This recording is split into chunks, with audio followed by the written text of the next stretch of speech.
ETF index mutual funds నేర్చుకుని stock మార్కెట్లో రాణించాలనుకుంటున్నారా? వెంటనే ఈ నెంబర్కి కాల్ చేయండి. Welcome to our channel. ఈ రోజు మనతో పాటు స్టోరీ టెల్లర్ రమగారు ఉన్నారు. నమస్తే రమగారు. నమస్తే జయ. సరదా కథగానే తీసుకోవాలి, చెప్పడానికి బాగుంటుంది, వినడానికి బాగుంటుంది. ఇది నిజమేనన్న ఆలోచనలో ఉండొద్దు. ఒక పూజారి గారు ఉన్నారు. మామూలుగా పల్లెటూళ్ళల్లో ఏదో కాయ కసరు పండించుకుంటారు. ఆకుకూరని, తోటకూరని, ఓ దొండపాదు, ఓ కాకరపాదు, అక్కడి నుంచి 4 వంగ మొక్కలు, 4 బెండ మొక్కలు పెట్టుకుంటే ఇక కూరలు కొనుక్కోక్కర్లేదు. ఆ ఉన్న కూర ఏదో అంత కూర వండుకుని కాలక్షేపం చేసేవాళ్ళు. అయితే ఈ పూజారి గారి ఇంట్లో రకరకాల కూరగాయల మొక్కలు ఉన్నాయి. వాళ్ళ ఇంట్లో ఒక బ్రహ్మాండమైన కాకరపాదు ఉంది. ఓకే. కాకరపాదుకి ఏంటంటే స్నానాలు చేసే నీళ్లు, వేడి నీళ్లు పడితే కాకర విరగ్గాస్తుందని చెప్పేవాళ్ళు చిన్నప్పుడు. మామూలు నీళ్ళు కాదు, అక్కడ కూర్చుని స్నానం చేస్తున్నారు. ఇంకా పిల్లల స్నానాలు అవి అప్పుడేముంది, బాత్రూంలో ఏం లేవు, ఓపెన్ ఎయిర్ బాత్రూమ్స్ బయటే స్నానాలు చేసేవాళ్ళు. ఈ వేడి నీళ్లు, సునిపిండి నీళ్లు, నూనె నీళ్లు అవి తగిలితే కాకర విరగ్గాస్తుందని చెప్పేవాళ్ళు.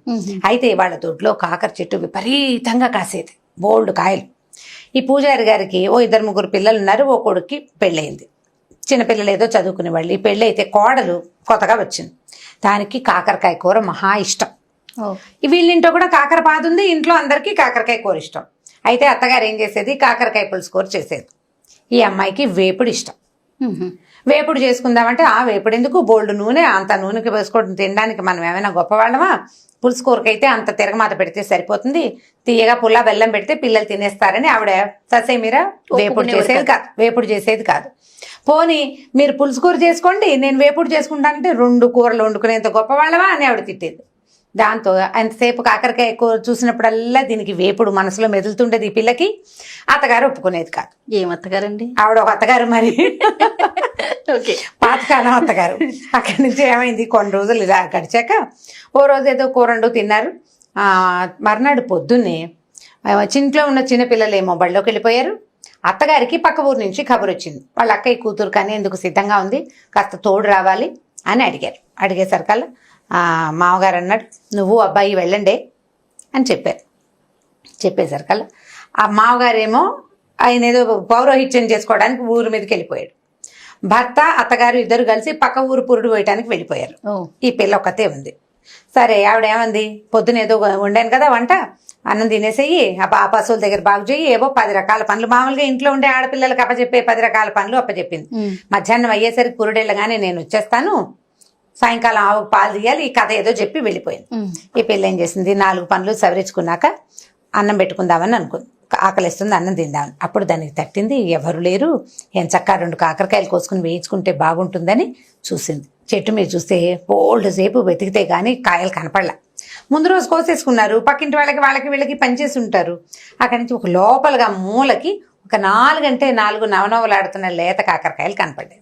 అమ్మయ్య దొరికినాయిరా నాయన అని ఆ 4 కాకరకాయలు కోసుకొచ్చి ఏం చేసింది, ఓ అంత నూనెసి కాస్త చకచక వేయించుకుంది కానీ ఏమనుకుంది, ఇక్కడే కూర్చుని తాపీగా తింటూ కూర్చుంటే అత్తగారు వచ్చేస్తే పట్టుబడిపోతాము, నీళ్ళకెళ్ళి తింటే సరిపోతుంది. నీళ్ళకెళ్ళాలంటే చెరువుకి బిందు బుచ్చుకు వెళ్ళాలి, ఒక అరగంట 30 గంట పడుతుంది. ఆ లోపల అత్తారు తిరిగి వచ్చేసినా ఆవిడ కనపడకుండా ఉంటుందని ఏం చేసింది, ఈ కాకరకాయ వేపుడిని చిన్న గిన్నెలో వేసుకుని గిన్నె తోమేసింది. అక్కడి నుంచి ఆ పొద్దున అత్తగారు చేసిన పులుసో కూర ఏదో ఉందిగా, అది వేసుకుని అన్నం తినేసింది. ఇది ఎక్స్ట్రా తినడానికి బౌల్లో వేసుకుంది అనమాట, స్నాక్ వేసుకుని ఏం చేసింది, బిందులో పెట్టుకుంది. దాన్ని పెట్టుకుని చెరువు గట్టుకు బయలుదేరింది. అన్నం తినేసింది, దొడ్డి తలుపు వాకిలి తలుపు వేసేసింది, గేట్ వేసుకుని వెళ్ళిపోయింది. ఈ వెళుతుంటే ఏమనుకుంది, చెరువు గట్టు మీదకి వెళ్తే చాలా మంది కనపడుతున్నారు. చెరువు గట్టు మీద అక్కడ కూర్చుని కాకరకాయ కూర ఓపెన్ చేస్తే దాంట్లో ఇంగు వేసింది, జీలకర్ర వేసింది.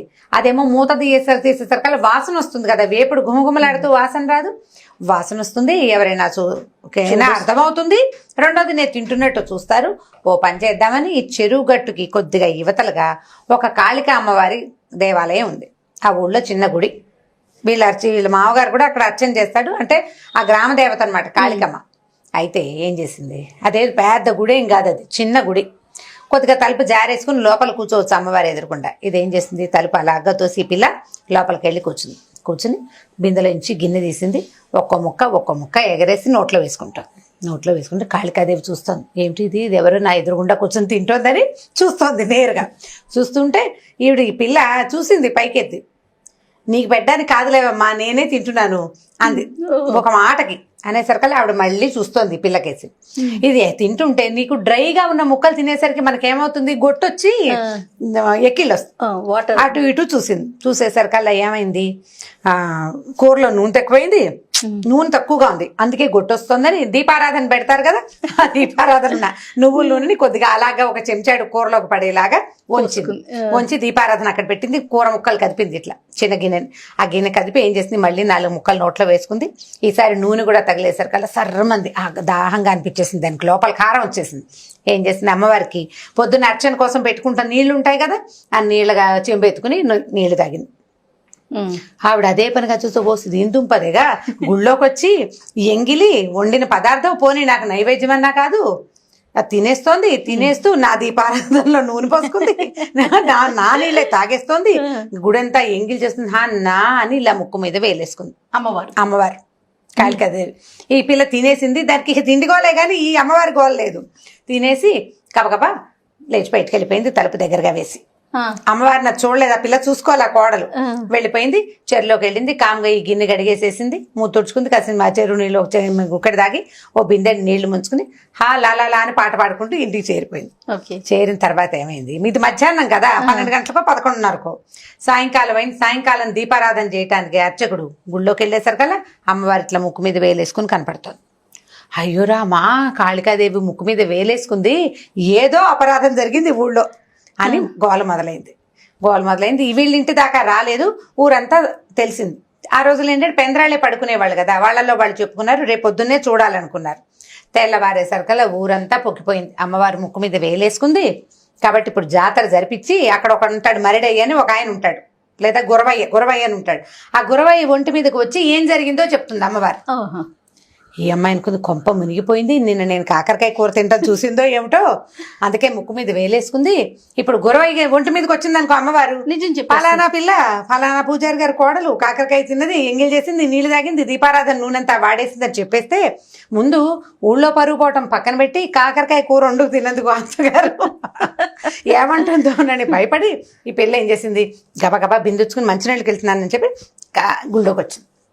గుడి దగ్గర జనం అంతా చేరేసరికి ఈ పిల్లంది అందరూ తలా ఒకటి వచ్చి దండాలు పెట్టుకుంటున్నారు. మా అమ్మ మా తల్లి మేకనిస్తాం, గొర్రెనిస్తాం, కోడినిస్తాం, ఏం జరిగింది ఏమిటో చెప్పు, నువ్వు ప్రశాంతంగా ఉండు, నువ్వు ముక్కు మీద వేలు తీసేయి. మా అమ్మ అంటే ఏమీ లేదు, ఆవిడ అలాగే కళ్ళు పెద్దవి చేసి చూస్తుంది, ముక్కు మీద వేలు మాత్రం అలాగే ఉంది. సరే వీళ్ళు ఏమనుకున్నారు, ఎవరందరూ తలా ఒక మొక్కు చెప్పండి రా, ఏ మొక్కుకైనా అమ్మవారికి నచ్చితే వేలు తీసేస్తుంది అన్నారు. ఎవరేం చెప్పినా ఆవిడ కదలటలా అటగే పెట్టుకుంది ముక్కు మీద వేలు.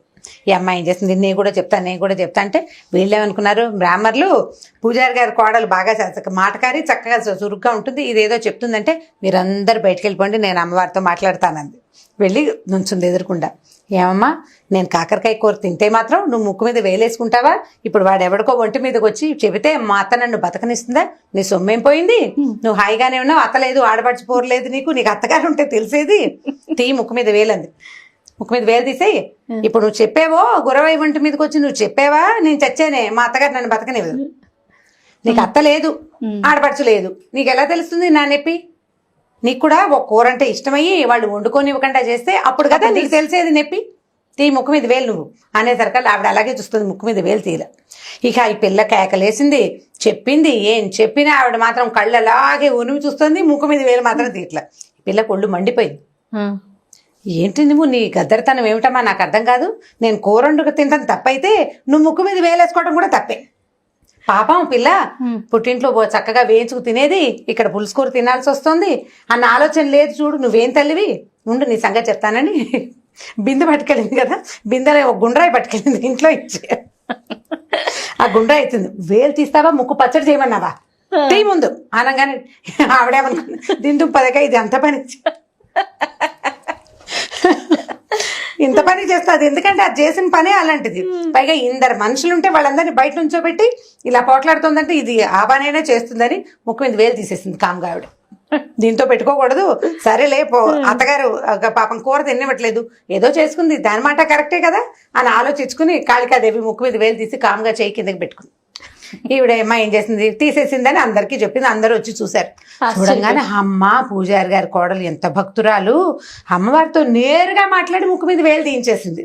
అని చెప్పి ఇక ఆ పిల్లని ఇక మామూలుగా కాదు, నువ్వే రోజు అమ్మవారికి వచ్చి పూజ చేయాలమ్మాయి అని చెప్పి ఇక ఎంతో ముద్దుగా చూసేశారు. అత్తగారు కూడా తన కోడలు ఎంత మహాభక్తురాలో తెలుసుకుని అప్పటి నుంచి దానికి ఇష్టమైన కాకరకాయ వేపుడే వండి పెడుతూ అమ్మవారి ప్రధాన గణంలోకి ఈ పిల్లని చేర్చేశారనమాట. ఆ అమ్మాయి కూడా అప్పుడు ఆ క్షణానికి తను తప్పించుకోవాలి కాబట్టి అమ్మవారితో పోటాడింది, కానీ అది భక్తి కాకపోవడం ఏం లేదు దానికి.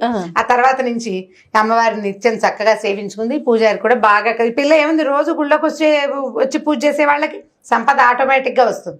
తర్వాత వాళ్ళ కుటుంబం బాగుపడింది. కాకరకాయ ముక్కల ద్వారా ఈ పని చేసింది అనమాట. ఆవిడకి భయం వేసింది కదా, దెబ్బ అంటే దెబ్బ దేవుడికి కూడా గురువే. ఎప్పుడు మనం మామూలుగా తెలుగులో చెప్తారు, సామెతలు చెప్పుకుంటామా, సంస్కృత సామెతలు కూడా కొన్ని మనం చెప్తాం. దండం దశగుణం భవేత్ అని. దండం అంటే ఒక దెబ్బ 10 రకాలుగా పనిచేస్తుంది. ఈ మధ్య వాట్సాప్లో ఒకళ్ళు ఎవరో ఒక వీడియో పెట్టారు, వాట్సాప్లో కాదనుకుంటా ఫేస్బుక్లో. ఒక ఆయన చిన్న పిల్లని పక్కన కూర్చోబెట్టుకుని అన్నం ప్లేట్లో పెట్టుకుంటాడు. తన చేతిలో ఒక బొమ్మ ఉంటుంది, ఆ బొమ్మకి అన్నం తినిపించడానికి ట్రై చేస్తాడు. ఆ బొమ్మ తిందు, ఆ కర్ర తీసి టపా టపా టపా కొడతాడు ఆ బొమ్మని.